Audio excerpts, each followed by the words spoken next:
तो जैसा कि हमने पिछले एपिसोड में देखा था कि एम्परर पैंग ने बिग बिंग और सबको अपना बंदी बना लिया था और उनसे उनके बदले ट्रेजर्स की डिमांड की थी। और हमने देखा था कि जैंक्सियन एम्परर पैंग के पैरों में गिर गया था और वो उनसे काफ़ी ज़्यादा माफ़ी मांग रहा था। वो बोलता है कि बड़े भाई, मुझे पता है कि मुझसे काफ़ी ज़्यादा बड़ी गलती हो चुकी है और अगर आप मुझे मार देते हो तो हमारे फादर को काफ़ी ज़्यादा बुरा लगेगा। प्लीज़ फादर के लिए मुझे माफ़ कर दीजिए। लेकिन तभी उसके फादर उसके सामने आ जाते हैं और वो अपने फादर को अपने सामने देख के काफ़ी ज़्यादा परेशान हो चुका होता है और बोलता है, आप ठीक कैसे हो सकते हो। तो इसके फादर बोलते हैं, जैंक्सियन, मुझे लगता है कि तुम मुझे ठीक देख के खुश नहीं लग रहे हो। अभी जैंक्सियन अपने फादर के पैरों में गिर जाता है और बोलता है, फादर ऐसी कोई भी बात नहीं है, मैं तो बस आपकी इंजरी को लेके काफ़ी ज़्यादा चिंतित था। अचानक से आपको ठीक देख के काफ़ी ज़्यादा हैरान हूँ और इसके अलावा कोई भी बात नहीं है। अभी लिनफेंग बोलता है, जैंक्सियन, तुम्हें यहाँ पे झूठ बोलने की कोई भी जरूरत नहीं है। मैं अपने फादर को बता देना चाहिए कि तुम ओल्ड एम्परर के साथ मिलके अपने फादर के ऊपर अटैक किए थे। तुम्हारा ये प्लान था कि तुम अपने फादर की कल्टीवेशन डिस्ट्रॉय करके अपने भाई की गद्दी हत्या लो। लेकिन अब तुम्हारा ये प्लान यहाँ पे फेल हो चुका है। और उसकी ऐसी बात सुन के जैंक्सियन काफ़ी ज़्यादा परेशान हो चुका होता है और वो लिनफेंग पे गुस्सा होते हुए बोलता है, आखिरकार तुम्हें क्या क्या रहे हो। अभी लिनफेंग बोलता है, तुम्हें परेशान होने की कोई भी जरूरत नहीं है, मैंने तुम्हारी मेमोरीज को पहले ही देख लिया है। उसके बाद लिनफेंग उसकी जो मेमोरी होती है वो यहाँ पे प्ले कर देता है, जिसमें कि वो ओल्ड एम्परर के साथ मिल के ये सारी चीज़ें की प्लानिंग कर रहा था। ये सब चीज़ देख के एम्परर पैंग को काफ़ी ज़्यादा गुस्सा आ जाता है और वो अपने भाई को लात मार के दूर फेंक देते हैं और बोलते हैं, हमारी हिम्मत कैसे हुई ये सब करने की। और वो उनको उस मारने वाले होते हैं कि उसकी वाइफ उसको रोक देती है। लेकिन अपने फादर के पैरों में गिर जाता है और बोलता है, फादर मुझसे गलती हो गई, प्लीज़ मुझे माफ़ कर दीजिए।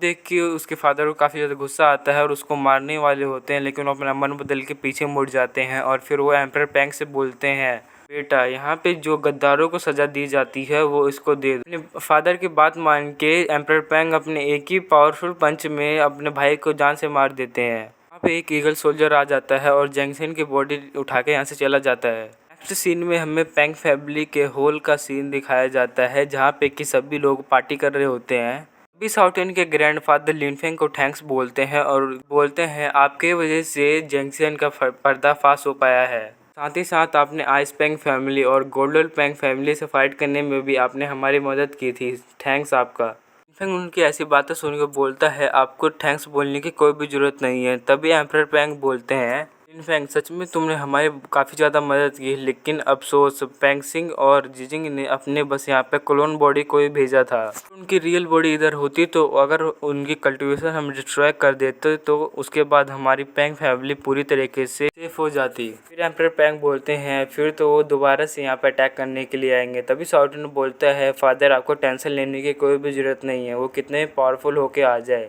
लेकिन वो यहाँ से जिंदा बच के कभी भी नहीं जा पाएंगे। उसके ग्रैंडफादर बोलते हैं, तुम और लिनफेंग तुम हमेशा के लिए इधर नहीं रह सकते हो और हम ये फाइट काफ़ी ज़्यादा लंबी होने वाली है। लिनफेंग बोलता है, old emperor true God realm पे पहुंच चुका है।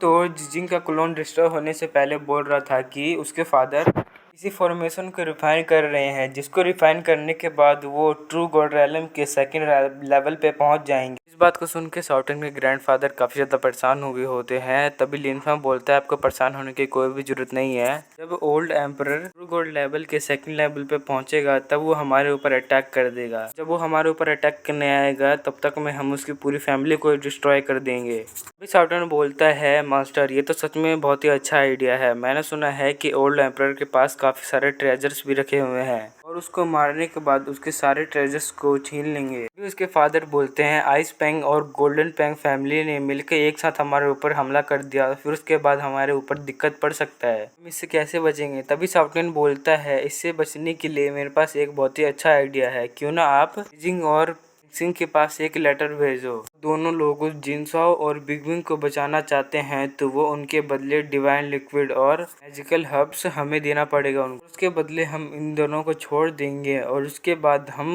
दोनों फैमिली से एक पीस कॉन्ट्रैक्ट को साइन करा लेंगे, जिसमें कि ये लिखा होगा कि अगर कोई भी फाइट करने के लिए आएगा फैमिली से या फिर कॉन्ट्रैक्ट को तोड़ने की कोशिश की तो वो फैमिली डिस्ट्रॉय हो जाएगी। इस बात को सुन के एम्परर पैंग बोलते हैं, सच में ये तो काफ़ी कमाल का आइडिया है। तभी वो बोलते हैं, एंशिएंट एंशिएंट टाइम में हमारे पास सेंट फॉरबिडन एरिया हुआ करता था। तो हमारी फैमिली के 3 टुकड़े हो गए, जिसके वजह से गोल्डन पैंग फैमिली वालों को वो ट्रेजर उनको मिल गया। क्यों ना हम जिनसाओ के बदले वो फॉरबिडन एरिया को मांग ले। तभी उसके ग्रैंडफादर बोलते हैं, कहीं तुम कुंगपेंग फॉरबिडन एरिया के बारे में तो बात नहीं कर रहे, जिस फॉरबिडन एरिया काफ़ी ज़्यादा खतरनाक है और उसके अंदर जाने के लिए ट्रू गॉड रैलम पे होना ज़रूरी होता है, नहीं तो उससे नीचे वाला बंदा बड़ी आसानी से मारा जाता है उधर। तभी लिनफेंग बोलता है कि मैं उस फॉरबिडन एरिया में कब जा सकता हूँ। अभी एम्परर पैंग खड़े हो जाते हैं और बोलते हैं गोल्डन पैंग के फैमिली मेंबर्स उस फॉरबिडन एरिया को देने के लिए नहीं मानेंगे, लेकिन वो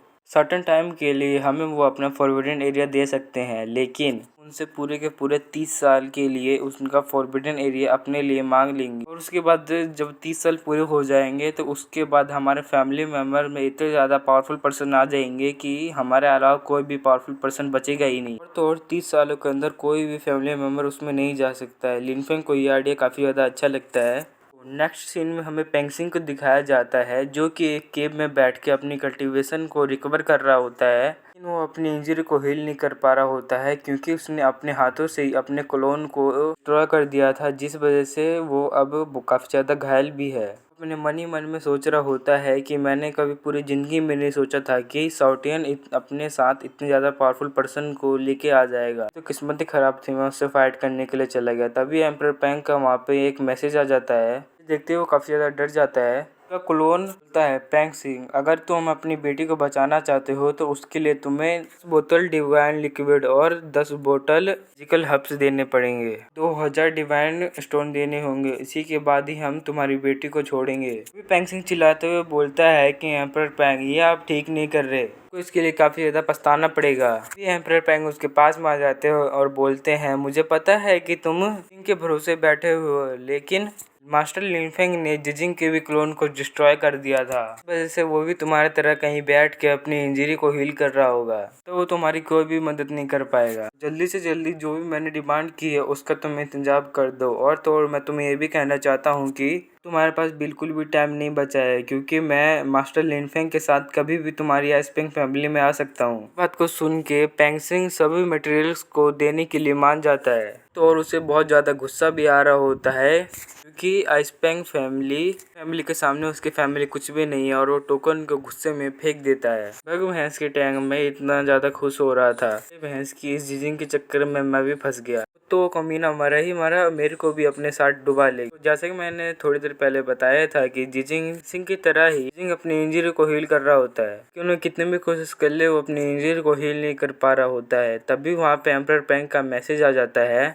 जब जिजिंग एम्परर पैंग को देखता है वो काफ़ी ज़्यादा गुस्से में खड़ा हो जाता है और बोलता है, मुझे तो पता ही नहीं है तुमने कितनी बड़ी गलती कर दी है, जैसे ही मेरे फादर अपनी कल्टीवेशन से उठेंगे वैसे ही तुम्हारी फैमिली पूरी तरीके से डिस्ट्रॉय हो जाएगी। कि ऐसी बातें सुन के एम्परर पैंग वहाँ पे हंसने लग जाते हैं और बोलते हैं, मुझे तुम्हारा क्या करने का इंतजार रहेगा, मैं तुम्हें यहाँ पे बताने आया हूँ कि तुम अपने भाई जिनसा को वापस पाना चाहते हो तो उसके लिए हमारी कुछ शर्तें हैं। 10 बोतल डिवाइन लिक्विड, 10 बोतल मैजिक स्टोन, 2000 स्पिरिट स्टोन भी देना होगा। के साथ ही साथ जो तुम्हारे पास कुंगपेंग सीक्रेट सील है से लेके पूरे 30 साल तक उसका यूज हम करेंगे। कैसे बातें सुन के जिजिंग काफी ज्यादा गुस्सा हो जाता है और गुस्से में बोलता है, ऐसा कभी भी नहीं होगा। अभी एम्परर पैंग चुटकी बजाते हैं, जिसकी वजह से वहाँ पे एक मेमोरी शो होने लग जाती है, जिसमें उसका भाई कार्टून के हाथों से काफी बुरी तरीके से पिट रहा होता है। चीज को देख के उसको काफी ज्यादा गुस्सा आता है और बोलता है कि ये बात अब के ऊपर से जा चुकी है और साथ ही साथ ये कुंगपेंग सील को भी मांग रहे हैं। ये फैसला मैं अपने आप से तो ले नहीं सकता, तो इसीलिए मैं अब अपने एल्डर से इन सभी के बारे में बात करने जा रहा हूँ। एम्परर पैंग बोलते हैं, मैं तुम्हें पूरे 3 दिन का समय देता हूँ, जितना तुम सोचना चाहते हो उतना तुम सोच लो, और तुम्हें मैं ये भी बता देता हूँ कि जितना तुम सोचोगे उतना तुम्हारा भाई पिटेगा, अपना फैसला थोड़ा जल्दी से लेना। इतना कहकर एम्परर पैंग वहाँ से चले जाते हैं। तो नेक्स्ट सीन में हमें ओल्ड एम्परर का सीन दिखाया जाता है, जो कि ट्रू गॉड रैलम का एक मेसन फ्लैग को रिफाइन कर रहे होते हैं। जैसे वो फ्लैग को रिफाइन करते हैं वैसे ही वो ट्रू गॉड रैलम के 2nd लेवल पे पहुंच जाते हैं। और तो और उस फ्रीमेसन फ्लैग को रिफाइन करने के वजह से उनकी थंडर पावर भी काफ़ी ज़्यादा बढ़ चुकी होती है। लेकिन तभी वहाँ पे जिजिंग भी आ जाता है और जैसे ही वो अपने फादर को वहाँ पे उठा हुआ देखता है कल्टीवेशन से, वैसे वो अपने फादर के पास आ जाता है और वो अपने फादर को जो भी हुआ था उस सब के बारे में बता देता है। अभी ओल्ड एम्परर बोलते हैं, मुझे लगा ही था कि ये सब होने में वाला है, मुझे ये नहीं लगा था कि वो कुंगपेंग सील को मांग लेंगे, तो उसकी शर्त के लिए तुम मान जाओ और उसको वो कुंगपेंग सील 30 सालों के लिए दे दो। इस बात को सुन के जिजिंग काफी ज्यादा हैरान हो चुका होता है। तभी ओल्ड एम्परर उससे बोलते हैं पेंग रेलम काफी ज्यादा खतरनाक प्लेस है, ट्रू गॉड रेलम से कम लेवल के बंदे वहाँ पे तो जा ही नहीं सकते। तो अब मैं ट्रू गॉड रेलम के सेकंड लेवल पे पहुंच ही चुका हूँ, तो मैं उनकी समाधि वहीं पे बना दूंगा। नेक्स्ट सीन में हमें जिजिंग और पेंगसिंग को दिखाया जाता है, जो कि अपने साथ जो भी ट्रेजर्स लाए हुए थे वो शाओटिन को दे देते हैं। जैसे ही वो ट्रेजर उसके हाथ में आता है वैसे ही वो काफ़ी ज़्यादा खुश हो जाता है और बिंगबिंग और जिनसा को आज़ाद कर देता है। तभी बिंगबिंग इस चीज़ को देख के काफ़ी ज़्यादा हैरान हो चुकी होती है। तभी वो बोलती है आखिरकार शाओटिन कुछ मटेरियल्स के बदले में वो मुझे कैसे जाने दे सकता है। शाओटिन की नज़र में मुझसे ज़्यादा उस मटेरियल्स की कीमत है। बिंगबिंग ये सब बोल ही रही होती है, तभी जिनसा उससे बात करने की कोशिश करता है। बिंगबिंग उसको भाव नहीं देती और उससे अपना मुंह मोड़ लेती है और उसके बाद वो अपने फादर के साथ वहाँ से तुरंत ही चली जाती है। अभी जिजिंग शाओटिन से 30 सालों के लिए वो कॉन्ट्रैक्ट साइन कर लेता है।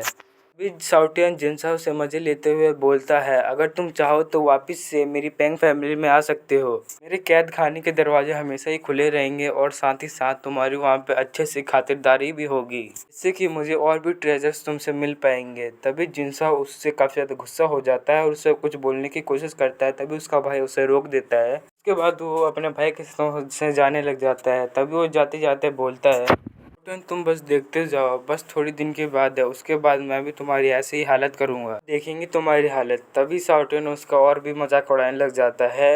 इसी से हमारा आज का एपिसोड खत्म हो जाता है। Thanks for watching.